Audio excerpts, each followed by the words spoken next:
Assalamualaikum warahmatullahi wabarakatuh. Alhamdulillahirabbil alamin. Puji syukur atas kehadirat Allah Subhanahu wa taala yang telah melimpahkan rahmat dan karunia-Nya.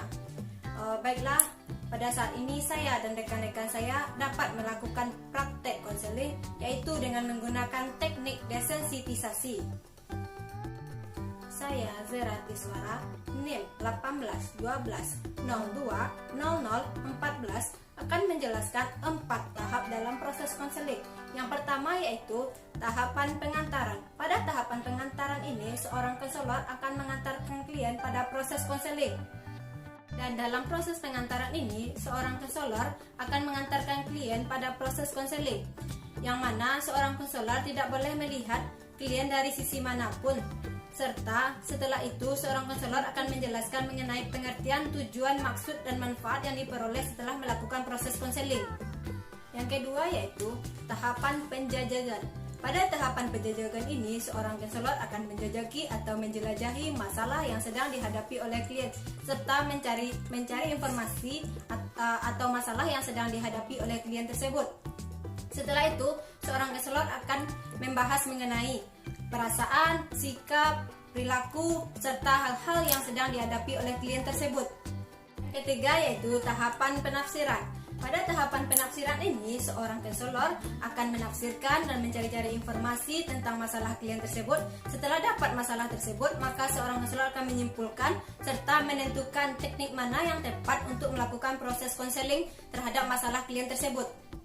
Keempat yaitu tahapan pembinaan. Pada tahapan pembinaan ini, seorang konselor akan mempengaruhi klien dengan alternatif pemecahan masalah serta pemberian solusi untuk mengubah keyakinan, kebiasaan, persepsi, dan tingkah laku klien tersebut.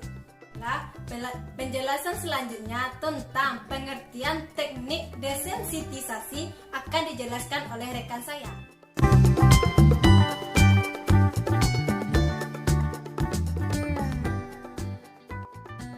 Assalamualaikum warahmatullahi wabarakatuh. Perkenalkan, nama saya Atika Zahra, NIM 1812020013. Di sini saya akan menjelaskan tentang teknik konseling yang akan kami gunakan, yaitu teknik desensitisasi. Teknik desensitisasi adalah suatu teknik yang dilakukan dalam terapi tingkah laku terhadap klien dari ketegangan yang dialami dengan cara mengajarkan klien untuk rileks. Esensi dari teknik desensitisasi ini adalah menghilangkan tingkah laku yang diperkuat secara negatif dan menyertakan respon yang berlawanan dengan tingkah laku yang akan dihilangkan.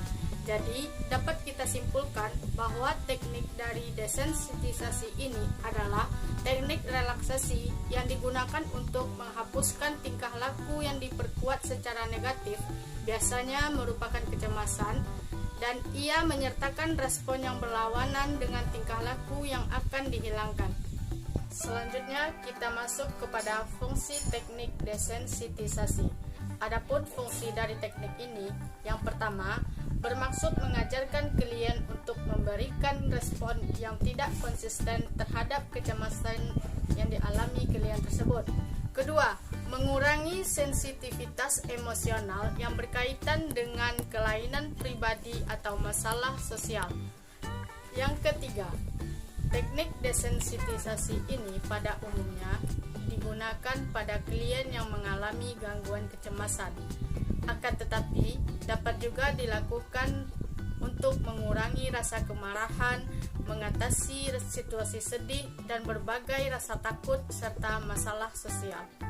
Selanjutnya, yaitu tahap kegiatan teknik desensitisasi.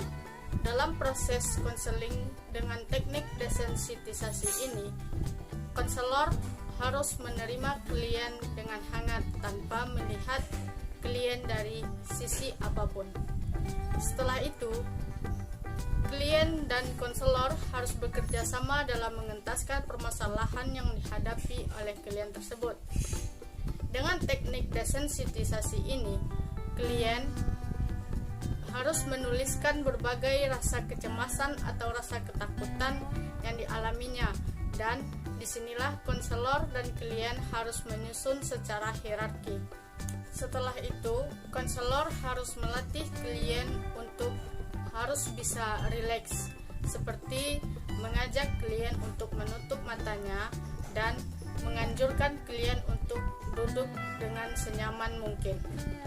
Setelah konselor berusaha untuk mengajak klien menutup matanya, lalu konselor membawa klien untuk memikirkan segala permasalahan atau rasa ketakutan yang telah disusun secara hierarki pada tahapan pertama tadi. Lalu disinilah konselor harus memahami bagaimana keadaan yang dirasakan oleh klien tersebut. Barulah tahapan konseling ditutup apabila klien telah merasa rileks dan melupakan segala kecemasannya.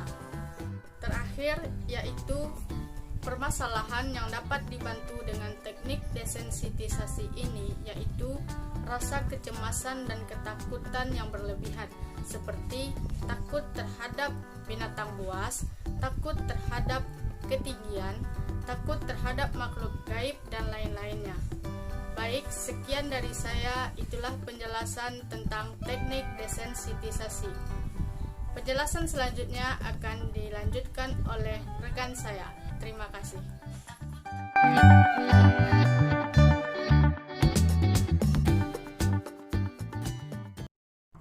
Ya, sebentar. Selamat ya, Kak. Bisa ya, mari silakan masuk. Mari silakan duduk ya, Kak.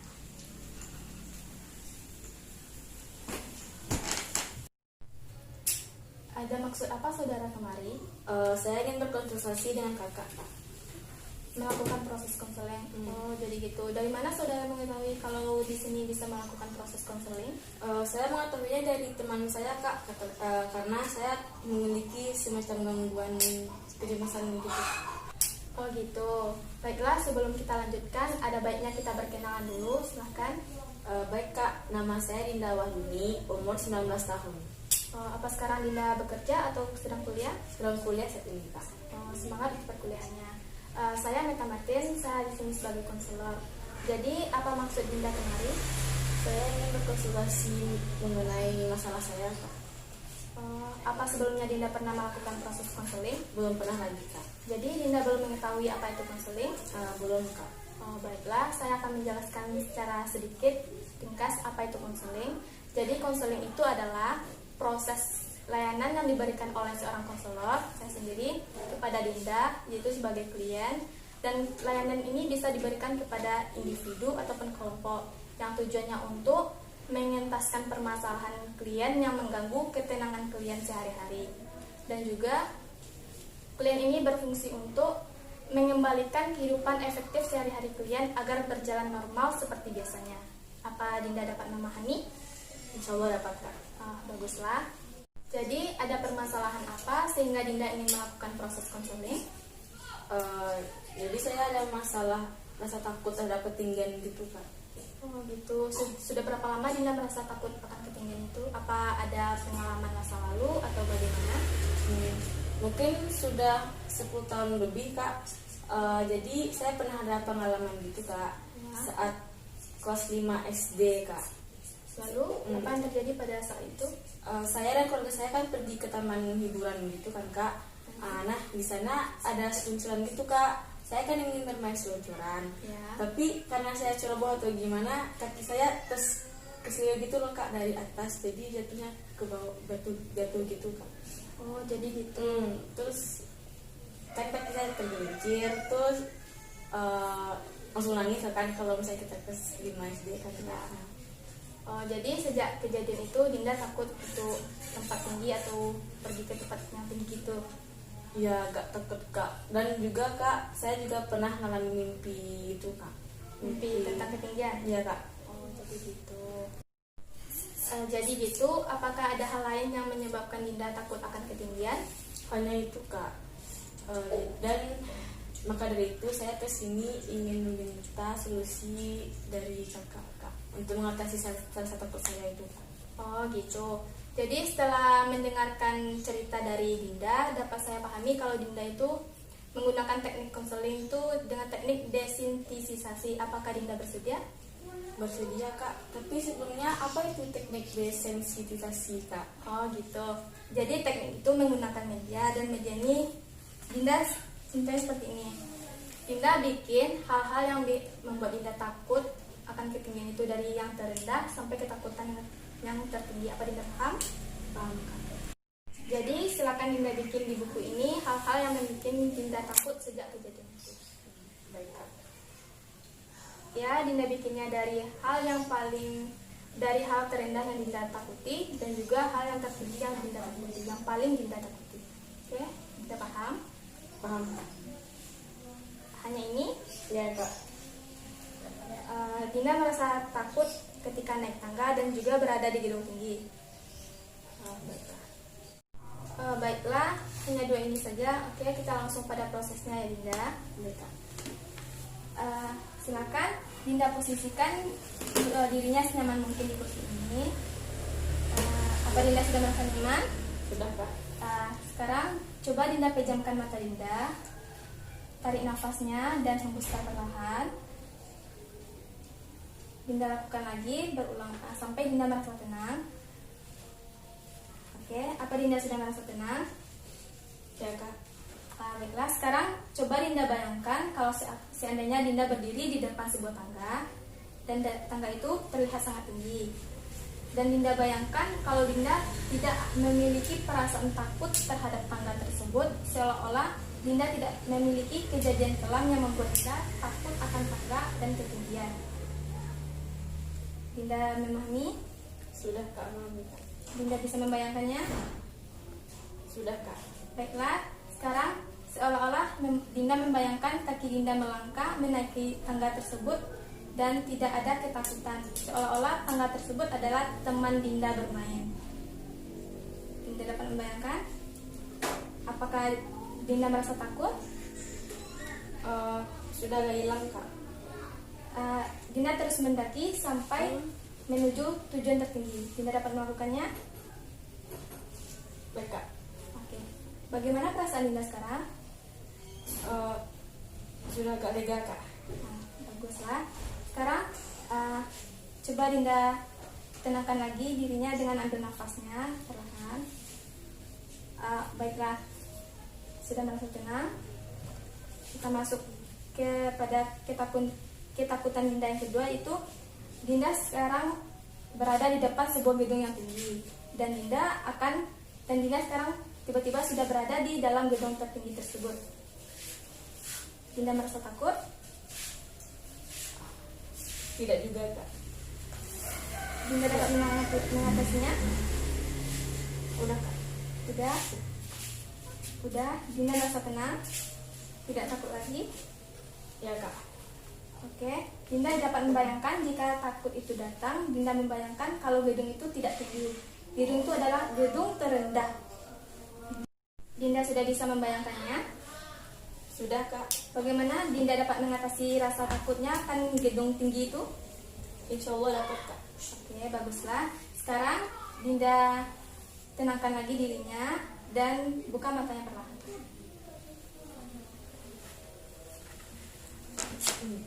Jadi prosesnya sudah kita lakukan. Bagaimana perasaan Dinda setelah melakukan proses teknik konseling ini? Perasaan saya setelah melakukannya sudah sangat merasa lega kak. Tidak ada rasa takut lagi jika kedepannya Dinda berada di gedung tinggi atau akan menaiki tangga? Insya Allah akan saya tes juga kak, sesuai instruksi dari kakak. Baguslah, dengan proses konseling yang telah kita lakukan tadi, semoga kedepannya Dinda tidak merasakan takut akan ketinggian lagi, dan jika seandainya rasa takut itu kembali, Dinda dapat mengatasinya dengan baik. Baik kak, terima kasih banyak kak atas konselingnya ya kak. Ya, sama-sama. Senang bisa membantu Dinda dalam mengentaskan permasalahannya. Baiklah kak, kalau begitu terima kasih atas waktu kakak ya kak. Iya, Telah sama-sama. memberikan konseling pada saya ya kak. Iya. Kalau gitu kan saya pamit dulu ya kak. Ya, mari saya antar. Ya kak.